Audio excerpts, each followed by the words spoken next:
Boa noite a todos. É um imenso prazer estar aqui com vocês, mesmo que só virtualmente, para a abertura de mais uma mostra de filmes brasileiros com consciência social. Um dos meus maiores desafios e prazeres tem sido produzir e organizar esse projeto cultural e educacional, Mostra Brazilian Film Festival, que se realiza nos Estados Unidos desde 2010. Minha visão foi não só trazer entretenimento, mas também informação.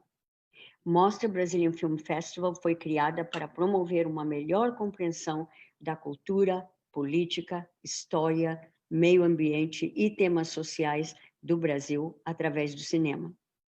Discussões com cineastas brasileiros, críticos e expertos têm proporcionado uma inesquecível experiência educacional a todos os que têm participado de nossas mostras prévias. Este ano, embarcamos em nossa segunda década em trazer filmes brasileiros com consciência social a Chicago e aos Estados Unidos. E esta é a nossa 6ª edição aqui no Brasil. Mas tivemos que fazer uma pausa e olhar de perto a situação do Covid-19, que abalou não só o nosso festival, mas o mundo inteiro em todos os seus aspectos, nos fazendo refletir na importância de nossas ações, conscientes ou subconscientes, para com os nossos outros seres humanos.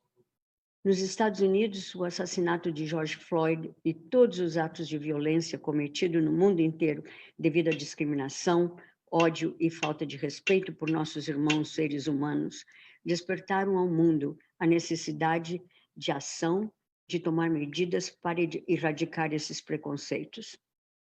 Mostra, desde o início, teve como seu propósito mostrar filmes brasileiros com consciência social, mostrando aspectos sociais que são não somente brasileiros, mas universais. Como presidente e chefe executivo da organização Parties of the Americas, que é a nossa organização através da qual nós fazemos a mostra, John McPhail disse: devemos continuar a promover a visão de um mundo que é inclusive e diverso, construído nos valores de respeito, resiliência e desenvolvimento. Este ano, devido à pandemia, estamos apresentando nossa primeira mostra de filmes brasileiros virtual. E temos a imensa alegria de ver que vocês decidiram estar conosco nessa jornada, de experimentar uma aventura excitante de descobrir nossa cultura, nossa vida e o que faz com o 5º maior país do mundo, apesar dos seus problemas, é ainda um país fascinante. Gostaria de ter essa oportunidade de agradecer aos meus colegas Luiz Oliveira e Rudy Gonçalves, que me assessoraram em todas as etapas da Mostra 11, e aos nossos patrocinadores e apoiadores da Mostra aqui no Brasil, que acreditaram no valor deste programa e nos apoiaram este ano, apesar da pandemia, para que pudéssemos trazer nossos filmes, cineastas e, mais que tudo, aspectos importantes da nossa cultura brasileira para vocês. Gostaria também de agradecer a nossa audiência virtual por sua presença e participação, sem a qual não teríamos um festival. Por último, mas acima de tudo, agradeço ao Deus Todo-Poderoso por me dar a força, saúde e orientação para poder trazer a todos vocês, apesar das circunstâncias atuais, essa Mostra 11 virtual. Desfrutem e cuidem-se muito.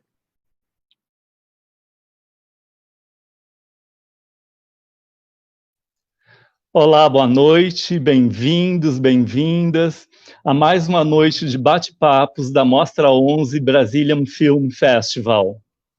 A nossa mostra de filmes, desde o começo, ela sempre valorizou também curtas-metragens. A gente sempre levou longas-metragens, né, para Chicago e apresentou aqui no Brasil desde 2015, quando começamos a fazer a mostra, mas sempre tivemos essa preocupação de trazer também curtas-metragens que abordem, né, essa questão de consciência social, porque são filmes pouco, né, divulgados no Brasil, e principalmente numa tela grande de cinema, né, muito difícil você ver curtas-metragens fora esses festivais mesmo que temos de curtas-metragens. E nas mostras presenciais que a gente faz aqui no Brasil e lá em Chicago, a gente sempre exibe curtas-metragens. Esse ano a gente está fazendo a mostra virtual, não vamos ter curta-metragens em tela grande, mas vamos ter curta-metragens mostrados para um número maior de pessoas. A Mostra Brazilian Film Festival aqui no Brasil está chegando para todo o Brasil através da plataforma SP Cineplay, e essas lives aqui estão chegando também a vários lugares do Brasil e do mundo, né, pelos canais de comunicação da Unibis Cultural e também os canais as redes, né, da Mostra Brazilian Filmes aqui e no Rio Grande do Sul também. E hoje nós vamos ter dois convidados que vão falar sobre seus curtas-metragens. A primeira convidada é a diretora Laís Mota, que eu chamo agora para a gente iniciar já a nossa noite. Boa noite, Laís. Boa noite, Laís. Está me ouvindo? Sim, estamos ouvindo. Bom, boa noite. Você falou diretora e eu acho tão... eu prefiro dizer que eu fiz a direção, né, do Sorriso Negro, do que me intitular como diretora. Né, eu posso dizer que eu sou roteirista, né, aspirante a dramaturga, percussionista, dançarina de manifestações populares. Né, eu acabei de escrever um livro também que se chama Uma Nota sobre a Minha Mãe, né, que subverte esse olhar sobre a maternidade. Né, eu sou mãe, mas eu trago no livro, né, a perspectiva da minha filha, a perspectiva de filha, aliás, né, fazendo uma pequena propaganda aqui. E eu me sinto muito honrada por ter sido convidada para participar do festival. Né? Vocês estão proporcionando um momento muito lindo, né, da minha vida, e para falar do meu filme, que é baseado, né, em situações, né, que eu vivi, e toda essa repercussão até entra aqui num conflito interno, porque acho que passa aqui pela minha cabeça, quem diria que a minha vida mereceria um prêmio, né, por estar na tela, né, prêmio como já ganhou, mas que na realidade é sofrível, né, porque nos matam de diversas formas. Né, eu agradeço por estar aqui e compartilhar com vocês sobre a construção do Sorriso Negro e o que vocês quiserem saber mais. Nós é que agradecemos, Laís, a sua presença. E agora vamos chamar também o outro convidado, Léo Tabosa, por favor. Boa noite, eu sou Léo Tabosa, sou diretor e roteirista do curta-metragem Marie. Marie é o meu 6º curta-metragem e o meu 2º curta-metragem de ficção. E agradeço muito o convite da mostra, não é, para participar desse debate, não é, dessa conversa, não é, debater um pouco sobre os nossos filmes. E vamos conversar um pouco sobre representatividade trans, sobre empregabilidade, não é? E sobre esses corpos trans ocupando lugares de poder na sociedade. Então, vamos enviar perguntas, não é? Através do chat, para a gente conversar. Muito bem-vindo, Léo. É um prazer ter você aqui conosco. E agora vamos chamar também o Humberto Neiva. Humberto é diretor do curso de cinema da FAAP e também programador do Espaço Itaú e também membro, né, Humberto, de Partners aqui de São Paulo. Bem-vindo, Humberto, mais uma vez. Boa noite. Boa noite, Luiz. Boa noite, Léo. Boa noite, Laís. É um prazer enorme estar aqui para poder mediar esse debate, mais uma vez estou aqui para a gente conversar sobre cinema, conversar sobre consciência social, sobre questões tão importantes que a gente tem que sempre falar para que seja ouvido, né, a nossa voz. E agradecer também a Ariane, agradecer o Luiz e todo mundo que está organizando esse evento, e daqui a pouco a gente começa esse bate-papo. Ok, Humberto, muito obrigado, muito bem-vindo. E eu gostaria de lembrar aos internautas todos que estão conosco que vocês podem mandar perguntas pelo chat, né, que o Humberto vai ver lá, e aí vocês vão ter as perguntas respondidas pelos nossos convidados. Então, Humberto, é isso, agora é contigo, e no final eu volto para a gente conversar um pouco mais. Então, vamos lá. Léo, Laís, muito obrigado por vocês estarem aqui para conversar sobre essas duas questões tão importantes, né, tão urgentes, que é a questão de gênero e de raça. E eu queria muito conversar e falar um pouco sobre essas questões que são tão pouco mostradas no nosso cinema. Eu acho que agora está começando um respiro para essas questões, mas ainda muito tímido e muito ainda devagar. Mas para começar o bate-papo, eu queria falar com a Laís Mota. Laís, obrigado por você ter vindo, é um prazer gigante você estar aqui com a gente. E o seu filme Sorriso Negro fala de uma questão tão importante, como eu já falei, a questão do racismo, né? Então, eu gostaria que você falasse um pouco. Está dando um eco. Deixa eu voltar a falar. Bom, voltou. Tá dando eco, né? No meu, será? Não, é o meu. Vocês estão ouvindo com eco ou eu posso continuar? Não estou ouvindo. Laís? Então tá bom. Então, Laís, me fala um pouco sobre essa questão do... É o primeiro filme seu como diretora, né, curta-metragem, aí foi através das oficinas que não foram, né? Então eu queria que você falasse um pouco dessa oficina e da importância que ela foi para trazer um tema tão importante.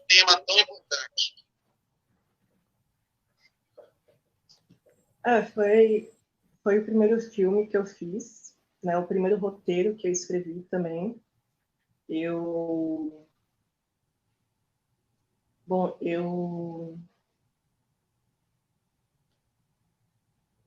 estava aprendendo a escrever roteiro e foi com Sorriso Negro, construindo o Sorriso Negro, que eu aprendi, né, roteiro. Logo em seguida, eu tive a sorte de ser selecionada para a oficina, né, do Kinofórum, que foi quem produziu o filme, né? Então, além deles proporcionarem a produção, eles me deram oficina de direção também, né? Por isso que eu dirigi, né, o filme Sorriso Negro, e aí na mostra do 30º Festival de Cinema daqui no Fórum, Festival Internacional, foi onde o Sorriso Negro também ganhou um prêmio, né, menção honrosa da TV Cultura.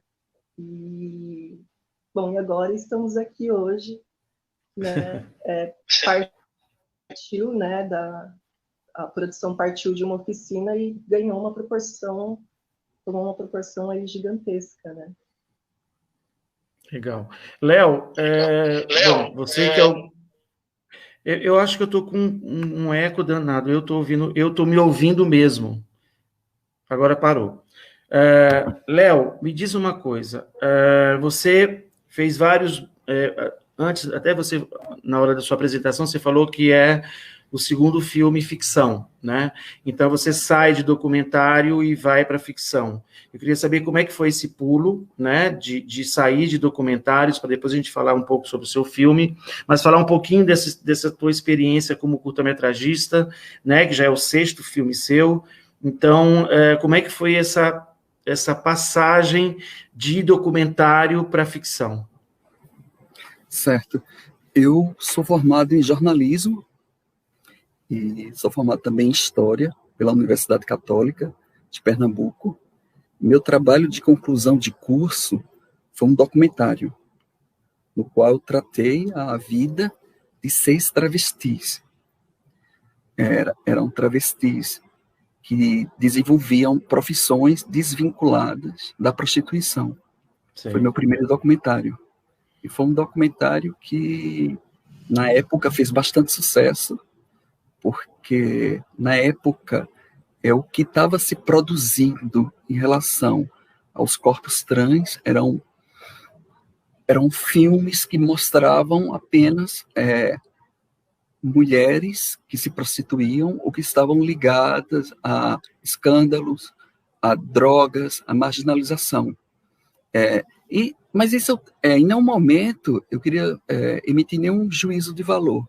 Não queria dizer o que era certo ou errado, se a prostituição era certo ou errado. Eu queria mostrar que também existiam outras mulheres que desenvolviam profissões que eram desvinculadas da prostituição, que estavam estudando, que estavam trabalhando.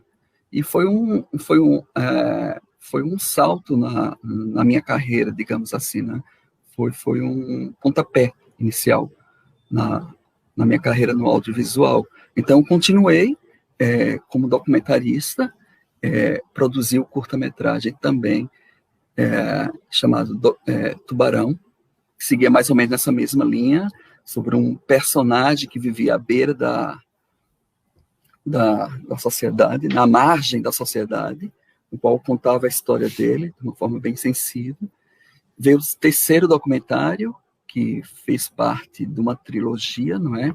Que encabeçou com o Tubarão, que foi o Baunilha, e foi quando eu parti para o Nova York, que foi a minha primeira ficção. Mas, assim, entre o Baunilha e o Nova York, eu fiz uma animação.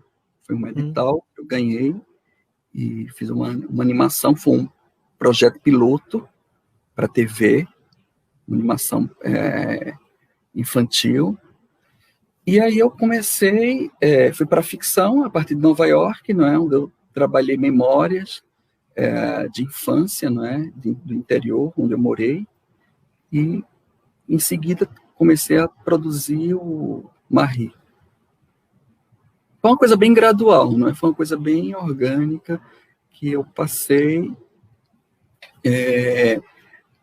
de forma bem tranquila. Assim, na verdade, eu não estipulei metas. Agora eu quero fazer ficção. Foi natural, foi acontecendo. Os caminhos foram me levando à ficção. Que bom. Que legal. Laís, Laís, eu acho que é bom você colocar o fone. Eu acho que vai dar, talvez seja melhor você colocar o fone. Você está de fone? Porque me pediram aqui para falar isso para você. Porque senão dá o eco, tá vendo? Eu estou ouvindo com ruídos.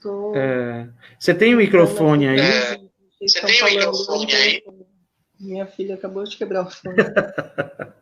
Bom, então vamos lá, não tem problema. Você fala de um tema que é seu, que é sobre a raça negra, sobre o preconceito, né, com essa questão que é tão perigosa aqui no Brasil e tão camuflada aqui no Brasil. Então, eu queria saber como é que você acha que o cinema, que o papel do cinema, qual seria o papel do cinema para gritar essa voz negra no cinema que é tão pouco colocada nas questões dos roteiros, na discussão até de pessoas trabalhando no cinema, que o cinema é uma arte ainda um pouco machista e também branca. Então, eu queria que você falasse um pouco sobre essa questão.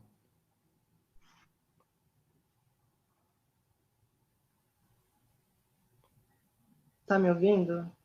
Sim. Tá, eu ouvi mais ou menos o que você disse, eu acho que eu entendi, né? Eu acho que o audiovisual é uma ferramenta política, né? Capaz de induzir a transformação do público.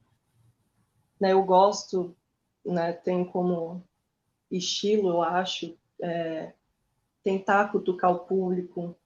A ação dos personagens, né, no Sorriso Negro, a intenção é fazer com que se tenha uma...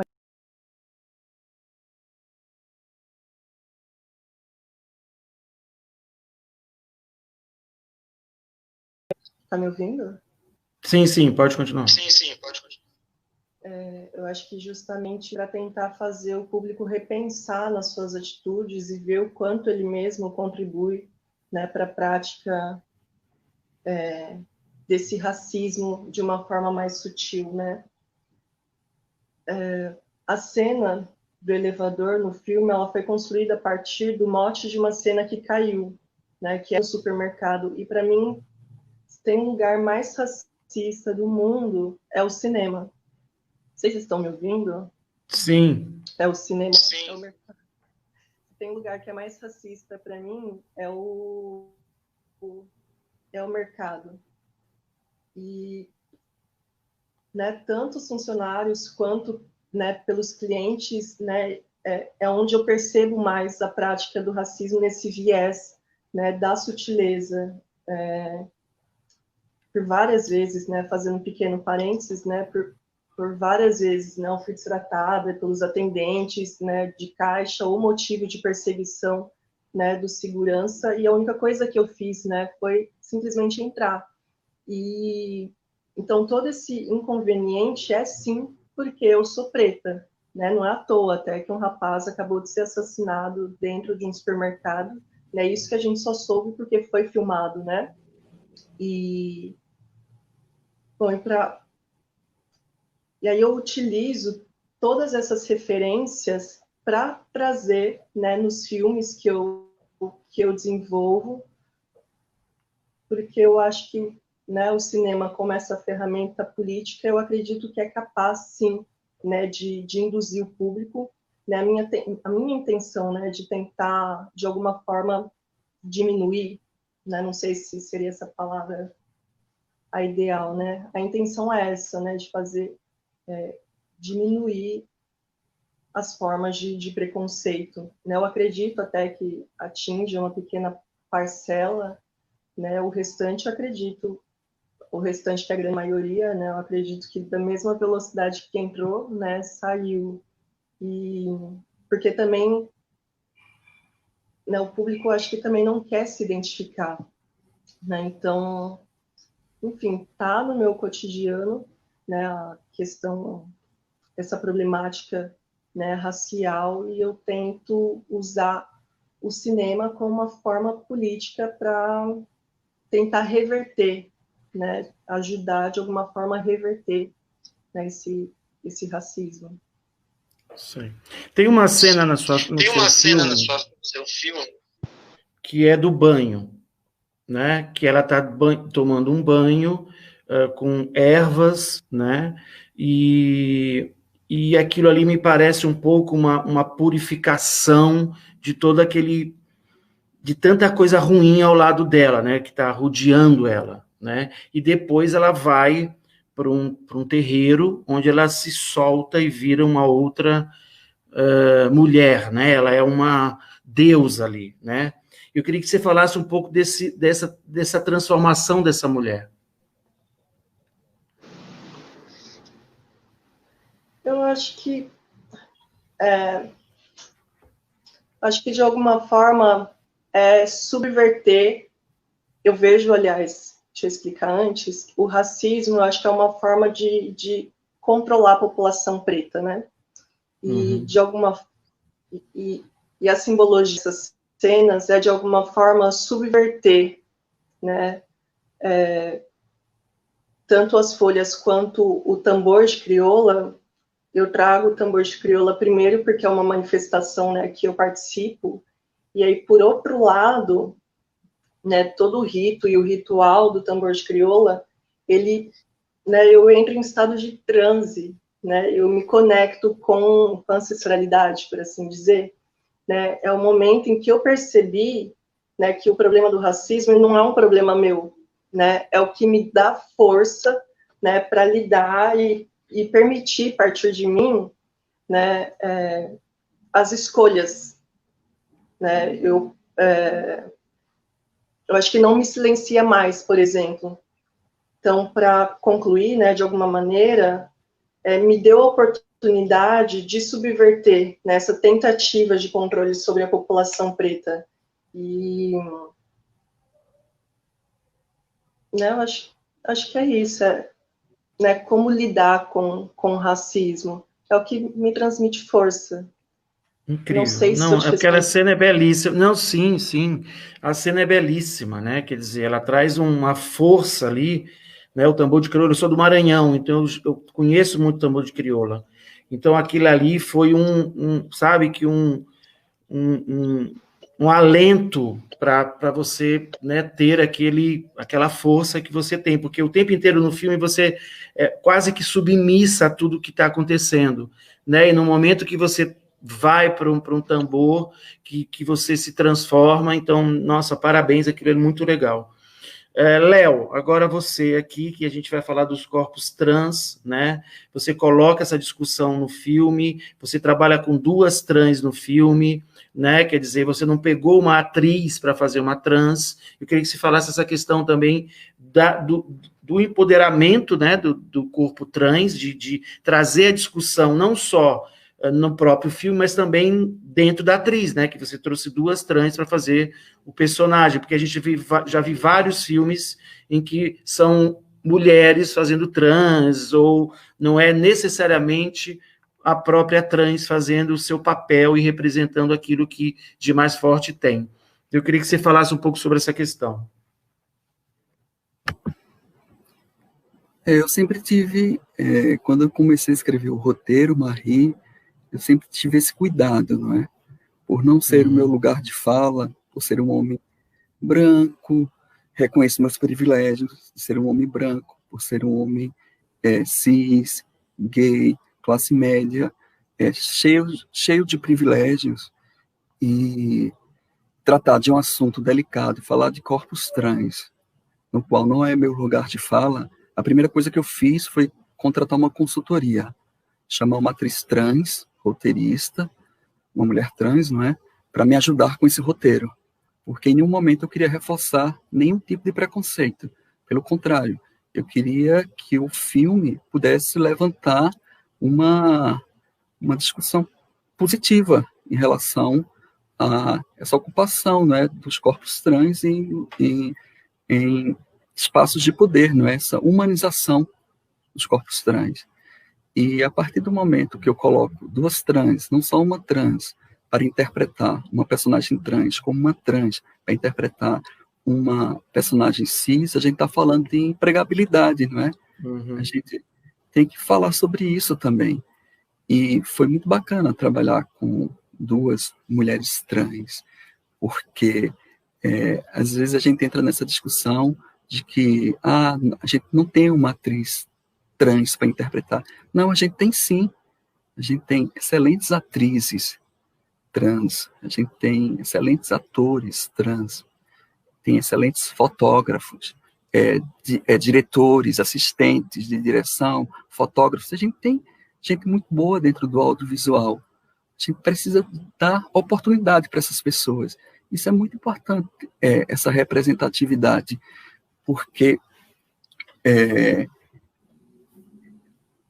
eu fiz o meu trabalho de conclusão de curso tem 10 anos. E eu vejo que o movimento avançou bastante, mas a gente precisa avançar cada vez mais. Porque se fala muito em representatividade, mas ainda os personagens que surgem no cinema, são poucos personagens trans que surgem. E quando surge um personagem, é um pouco absurdo você dar um personagem trans para um ator ou uma atriz cis interpretar. Porque, poxa, são poucos os personagens. Já que são tão poucos, por que não dar oportunidade para uma atriz trans ou um ator trans? Porque uma atriz cis, um ator cis, vai ter uma gama muito maior, muito mais vasta de personagens e oportunidade para interpretar. Já uma atriz trans, não. São poucas oportunidades, porque você vê poucas as personagens protagonistas trans em novelas, em filmes, são poucas ainda. O cinema, não só o cinema, como a teledramaturgia, quando representa os corpos trans, são de formas são absurdas, né? Geralmente são personagens estereotipados, né? São personagens engraçados, são personagens que não têm um arco narrativo, que não têm um desenvolvimento, são personagens de ponta, não é? São personagens que estão lá por estar, que não traz nenhuma construção, que não trazem nada de positivo. Pelo contrário, só fazem aumentar um tipo de preconceito. E isso, cada vez mais, tem que ser combatido. Certo. Léo, me diz uma coisa também. Assim, eu assisti o filme e fiquei encantado com o filme, porque o filme é de uma delicadeza, né? Assim, de uma elegância incrível, né? Porque você conta uma história de uma mulher que volta à sua terra, né? Uma mulher trans, por causa da morte do pai, e ali se desenvolve todo a ação. E tudo é muito natural, né? Quer dizer, as coisas são colocadas de uma maneira tão tranquilas que você vai se envolvendo na história, pode ser qualquer... Isso é que é interessante o que você colocou, né? Quer dizer, você vai enfrentando aquele problema, entre aspas, dela voltar, de encontrar com o pai, encontrar com um amigo de infância, encontrar com a vizinha, etc., mas as coisas vão fluindo de uma maneira que você vai entrando na história e não interessa se é trans, se é cis, se é negra, se é branca, é ser humano, né? Então, isso que é incrível. Eu queria que você falasse um pouco dessa elegância do seu filme. Marie é um filme sobre afetos, não é? Sobre um filme sobre raízes, não é? Reencontro com suas raízes, não é? Ela volta para reencontrar o pai, para enterrar o pai. Nesse reencontro, não só de acerto de contas com o pai, já falecido, ela reencontra um amigo de infância, que ela tem uma pendência, digamos assim, um problema com o amigo. E eu não queria tratar de preconceito, eu não queria que ela voltasse para o interior e ela fosse vista pela vizinha, ou pelos amigos, ou pela vizinhança, com um olhar preconceituoso. Eu queria superar essa etapa, né? Que ele fosse uma etapa superada já. Eu queria que ela voltasse, e ela volta, não é? Sem nenhum problema, ela volta, é reconhecida como a filha do Antônio falecido, é respeitada, e volta para enterrar o pai e se reconciliar, não só com o pai, como com um amigo. E o que eu acho bacana é que é um amigo de infância. Eu não queria repetir alguns velhos clichês do cinema, né? Ela reencontra um amigo, é uma amizade fraternal. Ela reencontra aquela amizade que em algum momento se perdeu, seguiram caminhos distintos, né, caminhos diferentes. Ela se reconcilia com um amigo. E no final, a praia do futuro aponta para o futuro. Né? Porque eu não queria repetir aquele velho clichê. A amiguinha trans tinha um desejo pelo amiguinho na adolescência, aí ela volta, mas ela volta ela já volta depois de ter passado por todo o processo de transformação, né, o processo e ela retorna já como uma mulher trans e se envolve afetivamente, sexualmente com um cara que ela nutria aquele desejo. Não, gente, era amizade entre duas pessoas, amizade fraternal entre os dois, não é? Entre os dois amigos. E era isso que eu queria contar, amizade entre duas pessoas, entre dois amigos que se perderem em um determinado momento. E eu não queria falar de preconceito, eu queria falar de uma mulher trans que volta para o seu interior para se reconciliar com o pai e com o amigo. Ela volta para as suas raízes, para a sociedade, e ela é respeitada por todos. Ela é respeitada. Não, muito, enfim, muito... É incrível. Falar sobre respeito. Respeito, sobre lógico. Afetos. Muito, muito interessante. Laís, para a gente, daqui a pouco a gente tem que finalizar, porque, né, termina 20, não sei, depois eu vou ficar aqui sendo coordenado pelo Luiz, então, mas vamos lá. Laís, assim, esse teu curta, né, ele eu não sei se é o primeiro festival que ele está participando, como é que está sendo a carreira dele, como é que você está vendo a receptividade desse curta-metragem tão forte que você fez?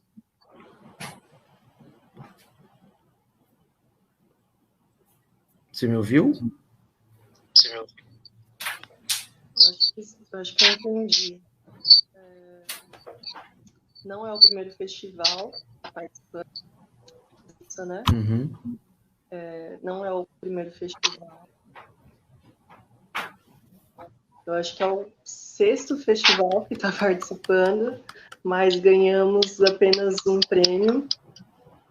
As pessoas me procuram bastante para falar sobre o filme, né? E discutir, porque como é forte a questão da sutileza, né? Eu prefiro usar essa palavra, né? Eu acho que é pior, traduz, né? Como é passado o racismo de uma forma sutil através, né, do comportamento, é pouco falado, né? Eu não tinha me dado conta, e as pessoas têm me procurado sobre.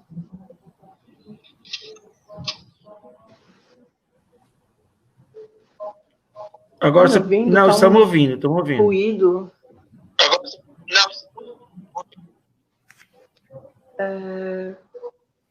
Né, então, eu acredito que tem, assim, acho que as pessoas... A questão do racismo está muito em pauta, né? Então, não só de festival participou, mas de rodadas de conversa também, né? Eu tenho visto eles participando de várias rodadas de conversa, porque estão falando que o racismo é cultural, né? Se a gente compreende que o racismo ele é todo aquele complexo que inclui costumes, crenças, né, habilidades, e a gente percebe, né, no nosso cotidiano, né, é habitual, né? Então ele é cultural. E como que a gente vai, né, como que a gente vai trabalhar nessa questão nas escolas, né, trabalhar o racismo através das palavras que são passadas. Estão me ouvindo? De forma. Uhum. Vocês estão me ouvindo? Sim, tá ok, enfim, tá ok, pode falar.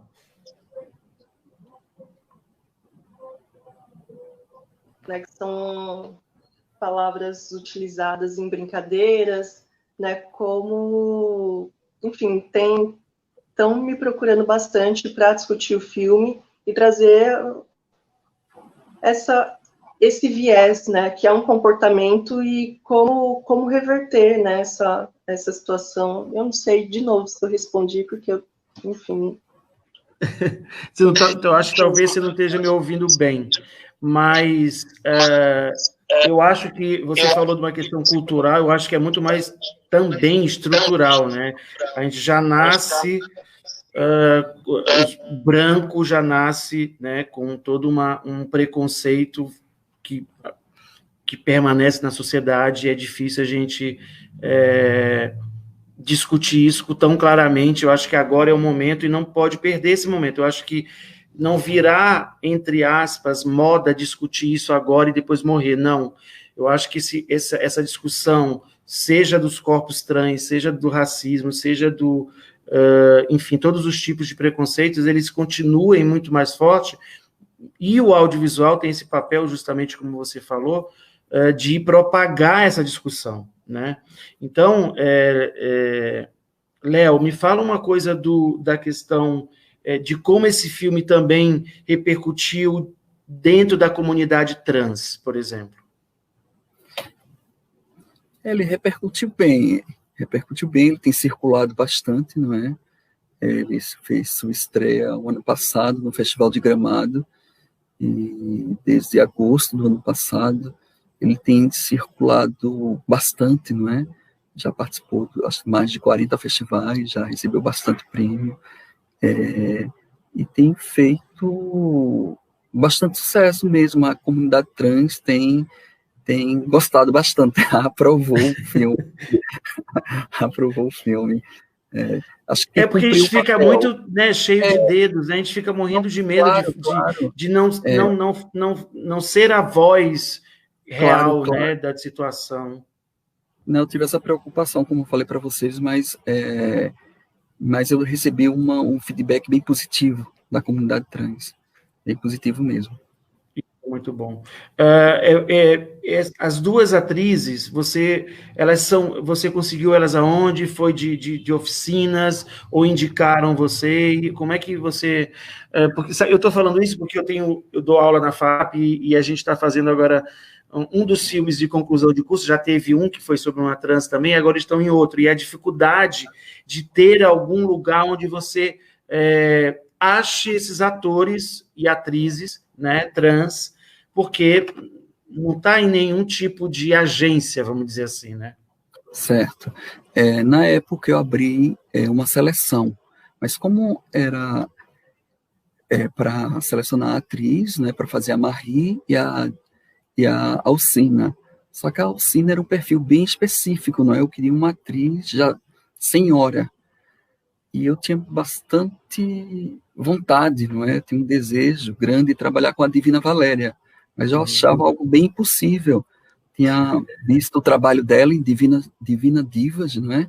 Fiquei encantado, mas foi um processo bem desgastante, até conseguir o telefone, consegui 3 telefones, nenhum dos 3 funcionavam, porque ela não estava morando fora, ela estava fazendo um show fora, ela estava na Europa, numa turnê, até eu conseguir o contato da Divina, isso levou um mês e meio, mas quando eu consegui falar com ela, ela estava em Portugal, mas ela foi muito receptiva, quando eu expliquei o projeto para ela, expliquei a personagem, ela ficou encantada, porque disse, olha, Divina, você vai interpretar uma personagem de uma mulher cis, uma mulher bem diferente de você vai interpretar uma nordestina, uma senhorinha sertaneja. Ela fez, eu quero fazer, porque isso é diferente de tudo que eu já fiz na minha vida. E ela terminou vindo, ela estava na Europa, ela veio para o Brasil para filmar, e a Wally Rui foi uma indicação. A gente estava com dificuldade de selecionar, a gente precisava de uma pessoa que tivesse uma vivência de dramaturgia, não é? Que tivesse um pouco que tivesse feito teatro, já tivesse um pouco de experiência no cinema ou no teatro.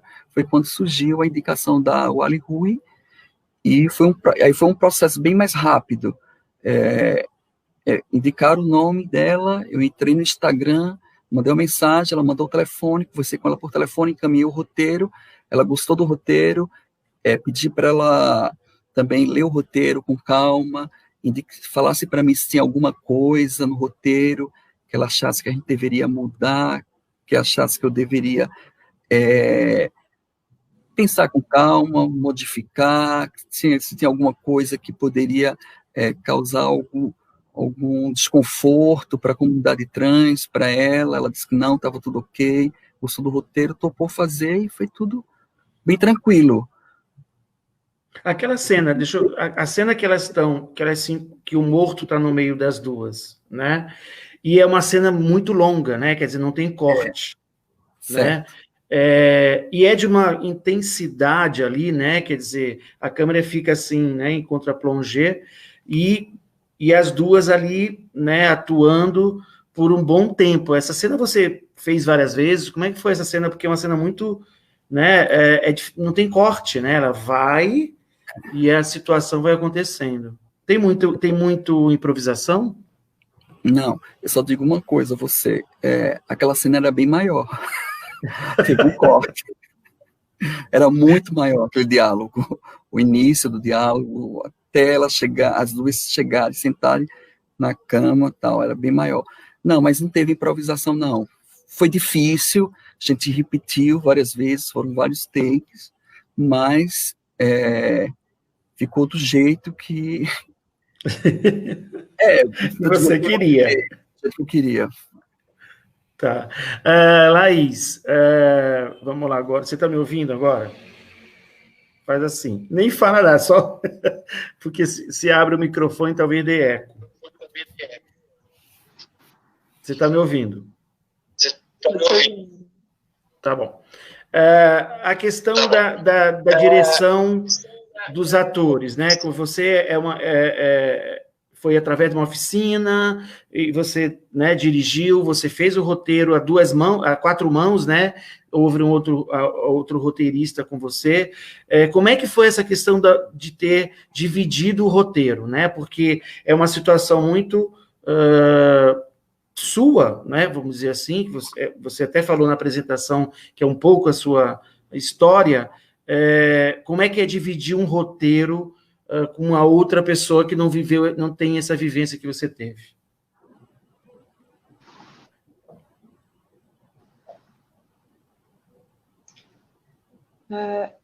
A pessoa com quem eu compartilhei, né, a escrita, né, um pouquíssimo do que já tinha no roteiro, o João Odara, né? Ele também é um menino, então a gente tinha muito mais ali situações em comum. Então, mudou pouquíssimo, né? A gente reviu o que cortar, na verdade, o que estava mais, né? E ser mais direto. Então, do roteiro, pouquíssimo alterado, né? Tive a sorte de ter o João, né, junto comigo. E você perguntou sobre a direção, certo? Isso. Tá, e aí dirigir o curta foi bem difícil para mim, porque foi uma oficina de 2 semanas, né, pouquíssimo para me dar, né, propriedade e, de repente, dirigir o curta, né? Eu gostei de dirigir, mas eu acho que eu não consegui passar todos os signos que estavam ali presentes, né, no roteiro. Mas ainda assim, deu uma outra leitura, né, levou para um outro lugar, que ainda, de alguma maneira, contou o que eu queria dizer, né, mas deu uma diferençazinha na leitura, eu acho, né, por conta da minha direção. E, né, se eu pudesse refazer o filme, né, eu faria agora ele de novo, né, a gente filmou, foi em 2018, né, e foi tudo assim, na correria, né, a gente tinha 2 semanas, a gente teve 2 semanas de oficina, e aí 2 semanas para filmar, né, foi muito rápido. Pouco. É pouquíssimo, né, e ainda assim... Me diz uma coisa, o roteiro, ele tem poucas falas, né, o filme é muito visual, né, muito o sentimento daquela mulher diante das situações, né? Quer dizer, não tem muita fala. Você até demora a ouvir a voz dela, né? Isso era uma coisa já pensada, ou vocês foram trabalhando isso para tornar o filme mais, né, cinematográfico e mais imagético mesmo, ou menos, né, menos texto?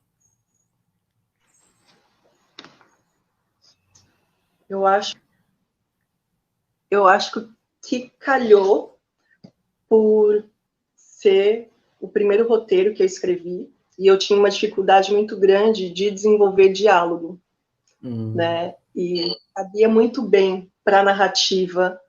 Essa protagonista, ela simplesmente, sabe, uma protagonista silenciada, né, diante, né, dessas situações. Então, ela exprimia o que ela sentia com um sorriso, né? E o sorriso dela ali já bastava, de alguma forma, né? E era um sorriso com, a primeiro momento, né, com um quê de conformismo, né? Que a gente não sabe ali como lidar, como...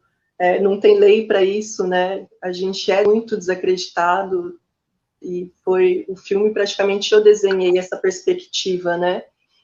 Do quanto pode ser passado de forma sutil.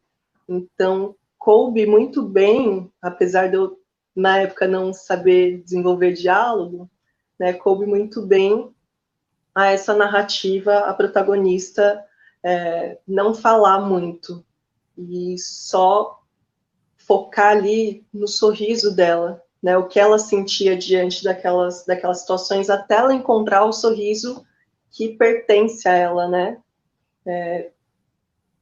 Eu acho que é basicamente isso. É isso, não, é incrível, é muito bonito. Aquela dança, eu fiquei encantado com a dança. Então, a gente tem que ir finalizando agora. Eu vou chamar o Luiz. Léo, muito obrigado, foi incrível. O seu filme é maravilhoso, estou encantado. Os atores são super bem dirigidos. Muito obrigado. Laís, a mesma coisa. Muito obrigado pela entrevista, foi muito legal. Parabéns pelo seu filme. Continue com essa luta e continue a fazer filme, hein? Dirigindo. Você não vai desistir, não, hein? Um beijo no coração de vocês. Sim, pode deixar. Obrigada. Humberto, mas vamos ficar todos aqui que nós temos uma surpresa. A Ariane Friedel, a diretora da mostra, vai fazer uma entrada, vai fazer uma participação com a gente. Ariane, está por aí, por favor? Vamos ver se ela ainda está. Não sei. Bom, enquanto a gente espera a Ariane, que ela deve estar chegando, ela estava aqui antes, no nosso teste, antes da gente começar a live, e ela falou que ia vir no final. Então, vamos esperar ela chegar. Eu queria agradecer, Léo, você, por estar aqui com a gente, né? Laís, você também, por favor, continue. O que o Humberto falou, continue dirigindo. Eu te chamei de diretor e você é uma diretora, você dirigiu um filme, você vai continuar dirigindo filmes, tá?